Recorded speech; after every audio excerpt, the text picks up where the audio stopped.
Salut à tous les amis, j'espère que vous allez bien. On se retrouve aujourd'hui pour la seconde vidéo de la journée, après celle sur les informations mercato. Je voulais vous faire une vidéo spécifiquement sur l'interview donnée par Deco, le directeur sportif du Barça. Il s'exprime sur tellement de choses que pour moi c'était plutôt intéressant de faire une vidéo spécifiquement sur son interview donnée à 3 médias différents, donc Radio Catalunya, également Mundo Deportivo ainsi que Sport. Donc il y a eu beaucoup de choses à dire. Il s'est exprimé sur Hansi Flick, l'avenir du coach, sur Araujo, sur Lamine Yamal, sur Cubarsí, sur un petit peu tout, les ambitions du club en Ligue des Champions. Bref, Deco s'est exprimé un petit peu sur tout. Bon, on y va, on va y aller, on va débuter. Alors tout d'abord, hier dans la journée, il y a eu le tirage au sort de la Copa del Rey, et dans la suite de ce tirage, que le Barça donc a vu s'affronter le Barça face à l'Atlético, avec le match aller à Montjuïc, le retour au Metropolitano, donc match compliqué, et bien il y a eu la publication par tous les médias de l'interview de Deco.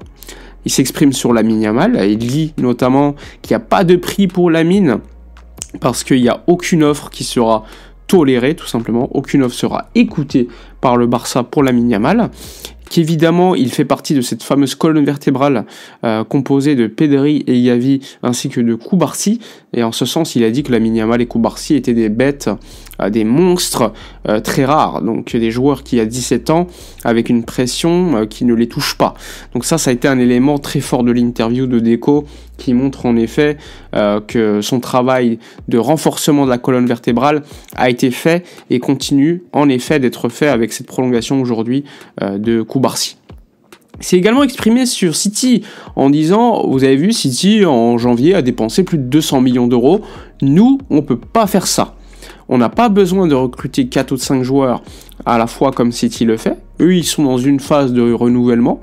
Nous, on le fait étape par étape et on a dépassé désormais cette étape de renforcement, donc de renforcement de la colonne vertébrale.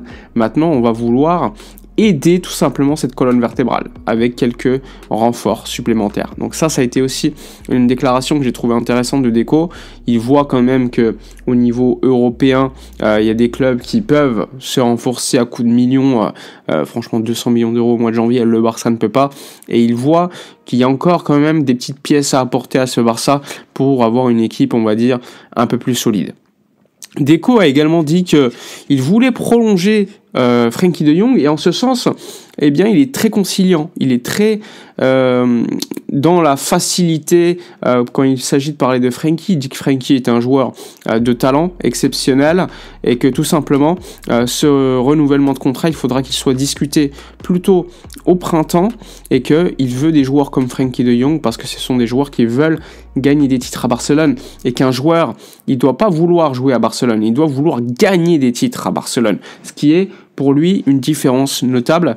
Et en ce sens, il est assez conciliant et on voit qu'il veut quand même trouver une solution plutôt intéressante visant la prolongation de contrat du joueur néerlandais. On lui a posé la question sur Xavi. Alors le départ de Xavi, Hansi Flick, etc. Et Deco, il a dit qu'il avait aucun regret concernant la situation de Xavi, qu'il le considère comme un ami, que c'est un type formidable, mais que le football c'est le foot. Et que parfois il faut prendre des décisions qui ne plaisent pas, et certaines fois ça fonctionne pas tout simplement. Et en plus, maintenant, la suite lui a donné raison, avec notamment les performances du Barça sous Hansi Flick. Et là il dit qu'il est très content du coach allemand, qu'il fallait absolument un coach qui soit expérimenté pour concilier un petit peu cet écart générationnel avec des joueurs de 35-36 ans et d'autres de 17 ans, avec notamment Lewandowski, Nico Martinez, et de l'autre côté des joueurs comme Cubarsí, Lamine Yamal. Donc c'est pas une mince affaire, et franchement Hansi Flick a réussi à le faire, et Deco a dit que aujourd'hui on se concentrait sur la saison et qu'ensuite une prolongation de contrat sera évoquée pour Hansi Flick. Il a également exprimé que oui, le Barça était bien sur le dossier Rashford en janvier, mais qu'on n'était pas désespéré à le faire si on ne le signait pas. Tout simplement, bon, c'est une opportunité de marché, mais si on ne réussit pas à le signer, c'est pas grave. Le Barça a tenté, mais bon, au final, il a dit qu'il y avait des joueurs qui, dans l'effectif actuel, reviendraient en forme, et ça compenserait évidemment le non-transfert de Rashford. Il explique aussi que Koundé est un joueur fondamental pour le projet, qu'il a un contrat jusqu'en 2027, et que le moment venu, ils parleront de sa prolongation de contrat, donc ça c'est intéressant. Il dit aussi un petit peu la même chose sur Rafinha en disant qu'aujourd'hui, c'est tout simplement l'un des meilleurs joueurs du monde. Et ça c'est vrai. Concernant Araujo, il a dit qu'il n'a jamais voulu vendre Araujo, que le joueur avait des doutes, mais qu'il lui a expliqué tout simplement qu'il n'y avait pas de doute avec cette équipe. C'est une jeune équipe qui veut gagner des titres, et que s'il partait au mois de janvier, il manquerait une grosse opportunité, parce qu'ensuite il regretterait, et que ce Barça-là est un Barça compétitif.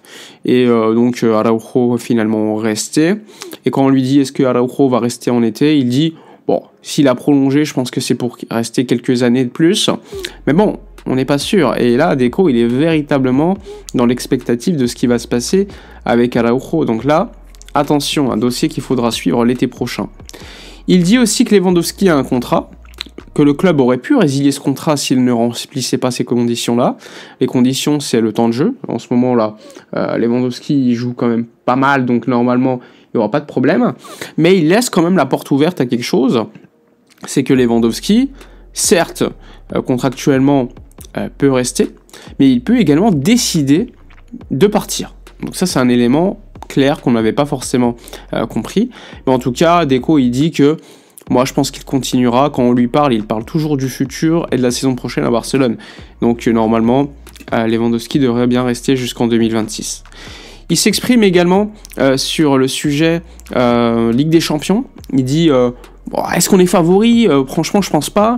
Pour être favori, il faut atteindre au moins les quarts de finale, demi-finale sur plusieurs années de suite. Et c'est pas arrivé à Barcelone. Aujourd'hui, on doit faire un pas en avant pour nous améliorer, pour que l'équipe, qui est quand même assez jeune, évidemment, gagne en expérience.